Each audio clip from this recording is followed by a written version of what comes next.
Selamat siang, perkenalkan nama saya Priska Akulinaleta, asal saya dari Nusa Tenggara Timur. Saya adalah salah satu mahasiswa dari Universitas Mula Warman, Fakultas Keguruan dan Ilmu Pendidikan, Program Studi Bimbingan dan Konseling. Di sini saya akan membagikan pengetahuan apa yang sudah saya dapatkan selama saya duduk di bangku kuliah. Salah satunya mengenai mata kuliah komunikasi antar pribadi. Langsung saja, saya di sini akan membahas 4 submateri. Pertama itu tentang dasar-dasar keterampilan komunikasi antar pribadi. Sebelum kita masuk pada pembahasan yang lebih dalam mengenai dasar-dasar keterampilan komunikasi antar pribadi, perlu kita ketahui bahwa komunikasi itu sangat penting dilakukan dengan tujuan itu saling memahami pesan yang disampaikan antara orang yang satu dengan yang lainnya. Kemudian kita harus mengetahui bahwa komunikasi itu sendiri adalah proses penyampaian informasi atau pesan antara dua orang atau lebih sehingga pesan yang dimaksud itu dapat dipahami. Keterampilan komunikasi dalam konteks komunikasi antar pribadi itu pada dasarnya itu mencakup 4 aspek. Yang pertama, keterampilan berbicara, yang kedua keterampilan menyimak, yang ketiga keterampilan membaca, dan yang keempat keterampilan menulis. Nah, karena pada dasarnya berkomunikasi itu bukan hanya dari lisan saja, melainkan dari keempat aspek tadi. Nah, misalnya berkomunikasi dengan surat. Nah, yang membuat surat itu tentu harus paham bagaimana menulis surat, dan si penerima tentu saja harus bisa membaca. Jadi agar berkomunikasi antar keduanya itu melalui media surat ini bisa berjalan dengan baik, sehingga pesan yang disampaikan, yang dituliskan itu dapat dipahami dan mendapat feedback dari si penerima. Nah, oleh karena itu dari beberapa aspek yang sudah saya jelaskan tadi, nanti akan lebih jelas saya bahas seberapa penting sih komunikasi antar pribadi ini bagi manusia. Apa saja keterampilan komunikasi antar pribadi yang harus kita ketahui dan bagaimana komunikasi yang efektif ini.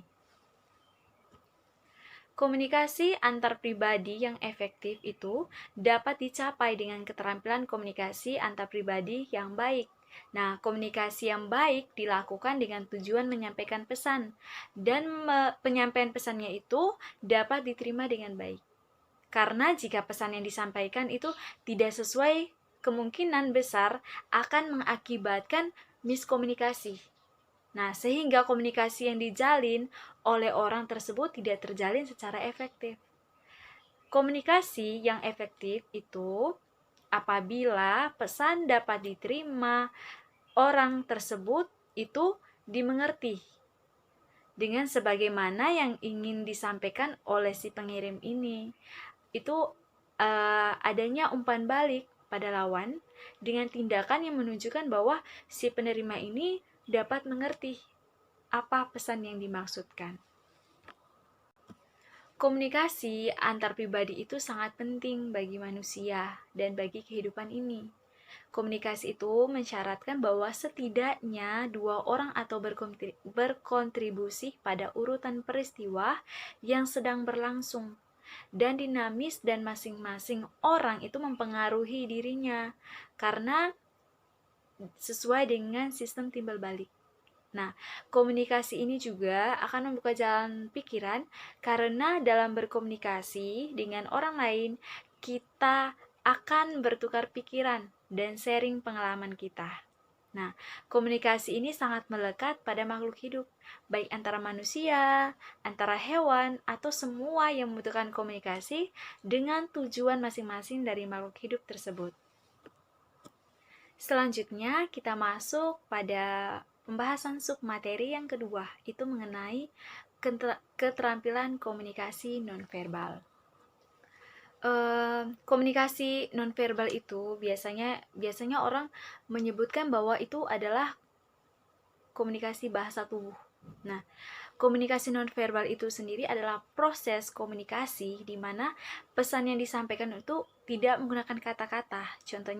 Contohnya begini, dengan menggunakan gerak isyarat, bahasa tubuh, ekspresi wajah, dan kontak mata, dan ada juga penggunaan objek seperti pakaian, potongan rambut, simbol-simbol, dan ada juga cara berbicara seperti intonasi, penekanan, kualitas suara, gaya emosi, dan gaya dalam berbicara.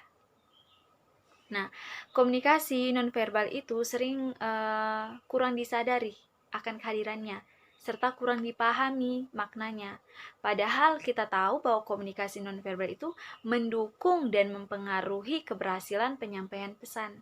Nah, meski jarang disadari manfaat dari komunikasi nonverbal tersebut, sebenarnya komunikasi nonverbal ini menempati porsi yang paling penting. Nah, banyak komunikasi verbal itu tidak efektif karena komunikatornya tidak menggunakan komunikasi nonverbal. Nah, melalui komunikasi nonverbal, orang bisa mengambil suatu kesimpulan mengenai suatu kesimpulan tentang berbagai macam perasaan orang, baik rasa senang, benci, cinta, dan rasa kangen, dan berbagai macam perasaan-perasaan lainnya. Selanjutnya kita masuk pada pembahasan yang ketiga, tentang komunikasi antar pribadi, komunikasi nonverbal dalam konseling. Nah, pada hubungan antar konselor dan klien terjadi beberapa perilaku verbal dan juga nonverbal. Nah, di mana keduanya itu merupakan sesuatu yang sangat terlibat dan terjalin suatu proses layanan konseling. Nah, perilaku nonverbal ini menjadi salah satu faktor pendukung di dalam suatu layanan seperti cara duduk. Nah, getaran suara, air muka, gerak isyarat, dan sebagainya. Tetapi, kebanyakan kemampuan konselor itu melihat dan mengamati perilaku nonverbal ini sangat dibatasi oleh kekurangan.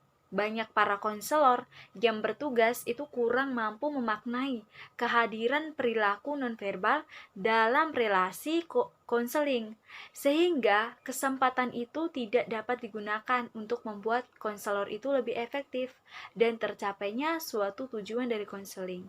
Jadi, dapat disimpulkan bahwa perilaku nonverbal ini itu ialah segala yang mencangkup ungkapan yang tidak disadari oleh klien dalam bentuk gerak isyarat, gerak tubuh, air muka, dan lainnya. Selanjutnya kita masuk pada pembahasan submateri yang keempat. Itu mengenai mengajukan pertanyaan. Bertanya itu merupakan salah satu keterampilan dalam konseling. Adalah menolong seseorang untuk melakukan suatu wawancara yang dinamika. Hal ini itu berfungsi membantu klien untuk memperjelaskan suatu isu. Bisa membantu membuka percakapan baru untuk dikuasai. Nah, membantu dan menggali informasi yang perlu dari klien, membantu mengeksplorasi aspek-aspek tertentu dalam permasalahan yang dihadapinya. Nah, mengajukan pertanyaan untuk konseli itu adalah sebuah keterampilan yang diharapkan akan memberi umpan balik positif bagi konseli. Nah, dengan mengajukan pertanyaan-pertanyaan yang dilontarkan konselor pada konseli dalam proses konseling diharapkan mampu membuat konseli itu terpacu. Dan dia akan merasa tertarik untuk mengikuti proses konseling. Dan tidak hanya itu, konseli juga akan termotivasi untuk menyelesaikan masalahnya. Dan merasa dia tuh tertarik terhadap suatu pembahasan yang dilakukan saat konseling.